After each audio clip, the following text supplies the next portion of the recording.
Hello and welcome back to our channel. So today in this video we will be discussing about how to change your password in Quotex app. So without wasting much of our time, let's get straight into the video.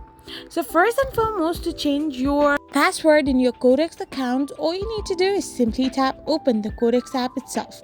So once you tap open the Quotex app, you will end up in this kind of interface where all you need to do is tap on the profile icon.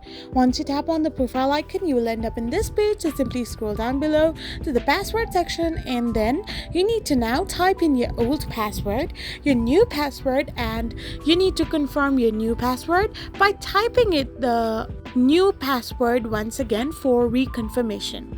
After you do this, you need to tap on the change password option, and after everything is completed, your password on the Quotex account will be completely changed. I hope you found this video helpful, so don't forget to hit that subscribe button and do give us a thumbs up. We will be back again with these informative videos. Thank you for watching.